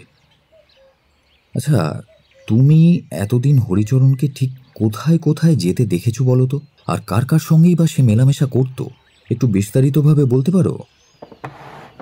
এমন কোনো বদমাইশের আড্ডা নেই স্যার যেখানে হরিচরণকে যেতে দেখিনি। যত সব ক্রিমিনাল, জুয়াখোর, জোচ্চোর আর সব অন্যান্য কিছু খারাপ স্ত্রীলোকদের সঙ্গে তার বড্ড বেশি ঘনিষ্ঠতা। বড় বাজারের জুয়া খেলার আড্ডায়, মেচুরা বাজারের গুন্ডাদের আড্ডায়, চোরেদের গোপন থেকে সে নিত্যই যেত। মাঝে মধ্যে মেয়ে ছেলেদের সঙ্গে নিয়েও এখানে সেখানে যেত। আর হ্যাঁ স্যার, বহু বাজারের জগৎজ্যোতিবাবুর বাড়িতেও সে ঘন ঘন যাতায়াত করত। আর সম্প্রতি সে দর্জিপাড়ার এক খালি বাড়িতে যাতায়াত করত। এই খালি বাড়ির সদর দরজা দিনের মধ্যে অধিকাংশ সময় বাইরে থেকে তালাবন্ধ থাকতো, কিন্তু রাত্রে সেটা থাকতো ভেতর থেকে বন্ধ। বহুবাজারের জগৎজ্যোতিবাবুর বাড়ির মেয়েরাও যে এই বাড়িতে রাতের বেলায় এসে থাকতো, এটা আমি সচক্ষে দেখেছি। আবার স্যার, ঠিক আছে ঠিক আছে, থাক, আপাতত আর কিছু বলতে হবে না। কেবল দর্জিপাড়ার সেই বাড়িটা আমাকে দেখিয়ে দাও। আর জগৎজ্যোতিবাবুর বাড়িরই কোনো মেয়েকে যে সেখানে যেতে দেখেছো, তাতে কোনো ভুল নেই তো? মানে জগৎজ্যোতিবাবু তো নিরীহ ব্রাহ্ম ধরনের বর্ধিষ্ণু লোক, সেজন্যই। না স্যার, কোনো ভুল নেই। এরপর অপূর্ব আমাকে দর্জিপাড়ার সেই বাড়ির কাছে নিয়ে এলে দেখলাম এটা সেই অভয়াচরণের পাশের বাড়িটাই। মনে মনে খানিক আশার সঞ্চার হলো। বাড়ির বাইরেটা তালাবন্ধ অবস্থায় আছে। আমি অভয়াচরণের নতুন বাড়ির চাবি আনিয়ে তার মধ্যে অতি গোপনে অপূর্বকে সঙ্গে নিয়ে প্রবেশ করলাম। সিঁড়ি বেয়ে একেবারে উপরকার ছাদে উঠে সেখান থেকে পাশের বাড়ির প্রাচীরের ওপর দিয়ে তার ছাদে গিয়ে পড়লাম। দেখি ঠিক সেই স্থানেই প্রাচীরের গায়ে বড় বড় পেরেক পোঁতা রয়েছে। লক্ষ্য করলাম একটা পেরেকের গায়ে এক টুকরো ছেঁড়া কাপড় আটকে আছে। একটু জোর করে টুকরোটা টানতেই সেটা আমার হাতে চলে এলো। স্যার, এটা তো মনে হচ্ছে কোনো শাড়ির টুকরো। ঠিকই বলেছ, আট পৌড়ে কোনো শাড়ির টুকরো, বেশ শক্ত আর পরিষ্কার। কিন্তু এর দ্বারা আদতেই কোনো কার্যসিদ্ধির সম্ভাবনা আছে কিনা তখন না বুঝলেও, যদি বা কোনো বড়সড় ক্লু মেলে এর দ্বারা, এই ভেবে আমি সেই কাপড়ের টুকরোটা যত্ন করে নিজের কাছে রেখে দিলাম। তারপর সেই বাড়ির নিচের তলায় নেমে সিঁড়ির দরজায় গিয়ে দেখি সেটাও ভেতর থেকে বন্ধ। তখন ছাদের পাশ থেকে বাড়ির নিচের ঘরগুলো দেখার চেষ্টা করলাম, কিন্তু ভালোভাবে কিছুই দেখতে পেলাম না। তখনকার মতো আমরা একই রকম চুপিসারে বেরিয়ে এলাম। অপূর্ব জিজ্ঞেস করল, এবারে স্যার থানায় ফিরবেন? না, নজর রাখব। আমি যদি খুব ভুল না করি দত্ত, তবে দিনের আলো কমে এলে পরেই আসল খেলাটা শুরু হবে। এই বলে আমরা দুজন রাস্তার ওপারে গা ঢাকা দিয়ে অপেক্ষা করতে লাগলাম। পরন্তু বিকেলে একখানা গাড়ি এসে সেই বাড়ির সামনে দাঁড়ালো। গাড়ি থেকে একজন স্ত্রীলোক নেমে বাড়িটার কাছে এগিয়ে গিয়ে বন্ধ তালাটা চাবি দিয়ে খুলে ভেতরে চলে গেল। স্যার, মেয়েটা তো এক হাত ঘোমটা দিয়েছিল, বুঝতেই পারলাম না সে কে ছিল। মুখটাও তো দেখা গেল না। আরো খানিক অপেক্ষা করে দেখা যাক, একে একে সব পরিষ্কার হয়ে যাবে। কিছুক্ষণ পরে দুজন ধোপদুরস্ত বাবু সেই বাড়ির সামনে এসে দরজার কড়া নাড়তেই তৎক্ষণাৎ দরজা খুলে গেল। দেখলাম দুজন লোকই তড়িঘড়ি করে ভেতরে চলে গেল। তাদের মধ্যে একজনকে চিনতে আমার বিন্দুমাত্র অসুবিধে হলো না। সে একজন নামকরা জালিয়াত, উপেন্দ্রমোহন বসু। যে গাড়িটা নিয়ে একটু আগে স্ত্রীলোকটি এসেছিল সেটা পাশের গলির খানিক ভেতরে গিয়ে দাঁড়িয়ে অপেক্ষা করছিল। দেখতে দেখতে আরও একজন পুরুষ দ্রুত পদে এসে সেই বাড়ির মধ্যে প্রবেশ করল। খানিক পরে আরও এক তাগড়াই হিন্দুস্তানি যুবক এসে ঢুকলো ওই বাড়িতে। তার ঠিক পরপরই বাড়ি থেকে একজন বের হয়ে চলে গেল। তার যাবার পরে সেই গাড়িটা বাড়ির দরজার সামনে এসে দাঁড়ালো। ওই যে স্যার, দেখুন এবারে সেই মেয়েটা বাড়ির ভেতর থেকে বেরিয়ে আসছে। দেখুন স্যার, দেখুন, ওই দেখুন গাড়িতে চেপে বসলো, কিন্তু দাঁড়িয়ে আছে যে এখনো। কারোর জন্য অপেক্ষা করছে নাকি? বাড়ির ভেতরে যাওয়া কোনো লোক কি ওর সঙ্গে যাবে?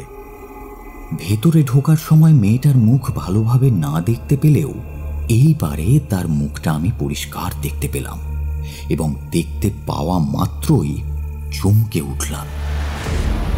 অপূর্ব, তুমি তাড়াতাড়ি একটা ভাড়ার গাড়ি খুঁজে আনো, এখনই ধাওয়া করতে হবে মেয়েটাকে।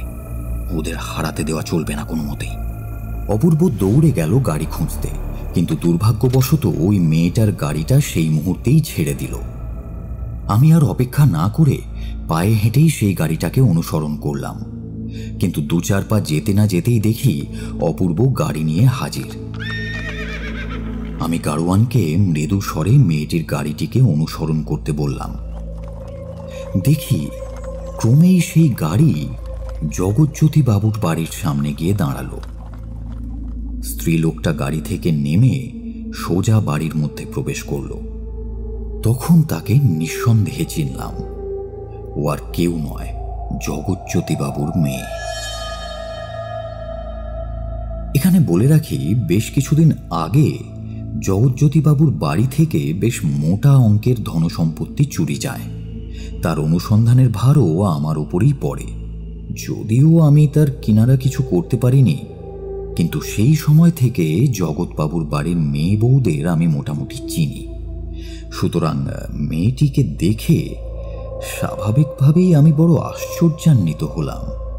জগৎবাবুর এই মেয়েই অভয়ার প্রেমাকাঙ্ক্ষিনী ছিল, সুতরাং সারদার স্বপত্নী।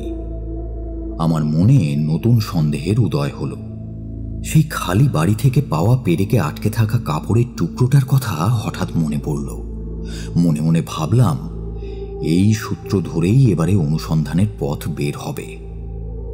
স্যার, আর কতক্ষণ অপেক্ষা করবো এখানে? আপাতত আর এখানে থেকে লাভ নেই। চলো চলো, রাতের অন্ধকারে অন্যত্র অনুসন্ধান করতে হবে, আর সেটা আজকেই।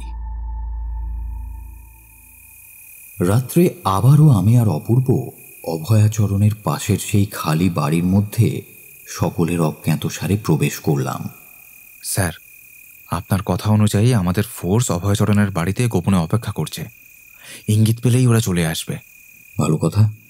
তুমি এই ছাদে দাঁড়িয়ে আমার পরবর্তী নির্দেশের জন্য অপেক্ষা করো। আমি আগে গিয়ে ভেতরের অবস্থাটা একবার দেখে আসি।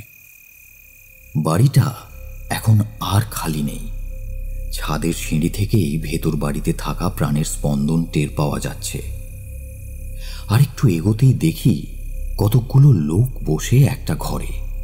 সেখানে তারা কি যেন একটা বিষয়ে লেখাপড়া করছে। ওদের থেকে কিছুটা দূরেই এক মহিলা মোড়ার ওপর বসে আছেন। যেহেতু ঘরের দরজাটা কেবল ভেজানো ছিল, আমি চুপি চুপি সেটা বাইরে থেকে টেনে দিয়ে শেকল তুলে দিলাম। এটাই মোক্ষম সময়। আমার নির্দেশ মতো অপূর্ব ছাদের কাছে দাঁড়িয়ে অপেক্ষা করছে। তাকে ইশারা করে ইঙ্গিত দেওয়াতে সে নিঃশব্দে অভয়াচরণের বাড়িতে থাকা পুলিশ ফোর্সকে এই বাড়িটাকে সত্বর ঘিরে ফেলার নির্দেশ দিল। তারপর অপূর্ব সিঁড়ি বেয়ে নিচে নামতেই আমরা দুজনে নিজেদের সার্ভিস রিভলভারটা হাতে নিয়ে ধীর পায়ে সেই ঘরের শেকল খুলে আচমকা সেই ঘরের ভেতর ঢুকে পড়লাম। যে যেখানে আছেন সেখানেই থাকুন। নড়লে বা অযথা চালাকি করার চেষ্টা করলে পিস্তলের গুলিতে প্রাণ হারাবেন। অন্য কোনো আগন্তুকের এমন অপ্রত্যাশিত আগমন তাদের কাছে মোটেই অভিপ্রেত ছিল না। তারা সকলেই হতভম্ব হয়ে গিয়েছিল। মুহূর্তকাল পরে সম্বিত ফিরতেই ওদের 2-1 জন আত্মরক্ষার্থে নিজেদের লুকিয়ে রাখা অস্ত্র বের করে আমাদের সামনে উঁচিয়ে ধরল। আত্মরক্ষা করার চেষ্টা বৃথা। এখানে স্রেফ আমরা দুজন থাকলেও বাইরে এই বাড়িটাকে ঘিরে কিন্তু আরও 4 গুণ সশস্ত্র পুলিশ রয়েছে। আমার কথা শুনে তখন তারা খানিক পিছিয়ে গিয়ে হাতের অস্ত্র মাটিতে নামিয়ে রেখে আত্মসমর্পণ করল। যদিও সেই মহিলাটি পালানোর চেষ্টা করেছিল একবার, কিন্তু নিচে থাকা পুলিশ প্রহরী কর্তৃক তখনই আটক হয়। সকলকে ধরে নিয়ে থানায় চালান করা হলো। ফোর্সকে নির্দেশ দিতে তারা পুরো বাড়ি খানাতল্লাশ করে প্রচুর ছোড়া, পিস্তল, লাঠি, ছুরি উদ্ধার করল। সঙ্গে জাল করার স্ট্যাম্প কাগজও পাওয়া গেল। আর পাওয়া গেল একখানা নতুন ধরনের অস্ত্র। জিনিসটা খানিকটা বল্লমের মতো দেখতে হলেও আদপে সেটা ছিল শলার মতো অতি সূক্ষ্ম এক লম্বা শানিত অস্ত্র। নানা প্রকারে সবাইকে জিজ্ঞাসাবাদ করেও কোনো সূত্র পাওয়া গেল না দেখে তাদের ভিন্ন ভিন্ন জায়গায় আটকে রেখে তাদের শাস্তি মকুব করার অছিলায় কথা বের করার চেষ্টা করলাম। আমার লক্ষ্য ছিল খুনি মোকদ্দমা সংক্রান্ত কথা বের করব, কিন্তু তারা জানল জাল মোকদ্দমা সম্বন্ধে জিজ্ঞাসাবাদ করা হচ্ছে। সুতরাং অজ্ঞাতসারে এই খুনের কতকটা আভাস পেলাম। হঠাৎ দত্ত এসে বলল, স্যার এই দেখুন, এই সেই মোক্ষম এভিডেন্স। একটা 8 পৌড়ের শাড়ি যার আঁচলের দিকটা ছেঁড়া, খুব সম্ভবত পেরেক জাতীয় কিছুতে খোঁচা লেগে ছিঁড়েছে। যদি খুব ভুল না হয় তাহলে আমাদের উদ্ধার করা শাড়ির টুকরোটার সঙ্গে এটা মিলে যাবে। যে মহিলাটিকে আটক করা হয়েছে তার বাড়িতে তল্লাশি চালিয়ে তার ঘর থেকে এই কাপড়টা উদ্ধার হয়েছে। দেখো, আর কোনো সত্যি লুকিয়ে কোনো লাভ নেই। ভালোই ভালোই দোষ স্বীকার করো, তাতে শাস্তি খানিক কমলেও কমতে পারে। কথাটা বলেছিলাম সেই মহিলাটিকে, যাকে ওই বাড়ি থেকে গ্রেপ্তার করে আনা হয়েছে। শেষে আর উপায় নেই দেখে সে সব কিছু স্বীকার করল। সারদা হরিচরণের একজন আত্মীয়, কিন্তু জ্ঞাতি শত্রু। সারদাকে মারার জন্য হরিচরণ অনেকবার চেষ্টা করেছে, কিন্তু হরিচরণকে সামনে দেখলেই সারদা পালিয়ে যায়। সুতরাং হরিচরণ তাকে কিছুতেই ধরতে পারছিল না। সেই জন্য সে আমাকে অনুরোধ করে যে আমি কিছু একটা উপায় করে যেন সারদাকে এই পৃথিবী থেকে সরিয়ে দিই। আমি প্রথমে সম্মত হইনি, কিন্তু পরে বাধ্য হয়ে সম্মতি দিতে। তারপর একদিন আমাকে হরিচরণ এসে খবর দিল সারদার বিয়ে স্থির হয়েছে। আগামী 7 দিনের মাথায় বিয়ে। সেই দিন রাতে যখন ওই বাড়িতে বরবউ বাসর ঘরে শোবে, সেই সময় আমি যেন ওই বাড়িতে কৌশলে প্রবেশ করে সকলের অজ্ঞাতসারে সারদাকে মেরে ফেলি। এর মধ্যেই পাশের বাড়িটা ভাড়া নেওয়া হয়েছিল। বিয়ের একদিন আগে কাজের লোকের বেশ ধরে আমি ওই বাড়িতে গিয়ে দেখে এসেছিলাম বরবউয়ের বাসর হবে কোন ঘরে। পরিকল্পনা অনুযায়ী আমি ছাদ টপকে ওই বাড়ির ছাদে যাই এবং সিঁড়ির খোলা দরজা দিয়ে নিচে নামি। সারদার বাসর ঘরে ঢুকে আমি অন্ধকারে যথাসাধ্য লক্ষ্য করে কাজটা সারার উপক্রম করছি। এমন সময় মনে হলো নিচ থেকে কে যেন ওপরে আসছে। আমি আর অন্য কিচ্ছু খেয়াল না করে বিছানায় শুয়ে থাকা ব্যক্তির রগে সূঁচ লাগানো অস্ত্রটা দিয়ে আঘাত করেই দ্রুত পদে পালাই। আগের মতোই ছাদ টপকে পাশের বাড়িতে ফিরি। ওই ফেরার সময়ই পেরেকে লেগে আমার শাড়ির আঁচলটা জড়িয়ে গিয়েছিল। তখন ধৈর্য ধরে সেটাকে ছাড়ানোর সময় ছিল না, পাছে ধরা পড়ি। তাই কোনো রকম হ্যাচকা টান মেরে শাড়িটা ছাড়িয়ে নিয়ে চলে গিয়েছিলাম। কিন্তু তার টুকরোটা যে সেই পেরেকেই আটকে রয়ে গিয়েছে তা ভাবতে পারিনি। আর তাতেই আজ আমি ধরা পড়লাম। এরপর হরিচরণকে আর বিশেষ পীড়াপিড়ি করতে হয়নি। সেও একটা সময় পর সব স্বীকার করে নেয়। যথা সময়ে মোকদ্দমা রুজু হলে বিচারে সারদা সুন্দরী বেকসুর খালাস পায় এবং অপরাধীদের যাবজ্জীবন দ্বীপান্তরের সাজা শোনানো হয়।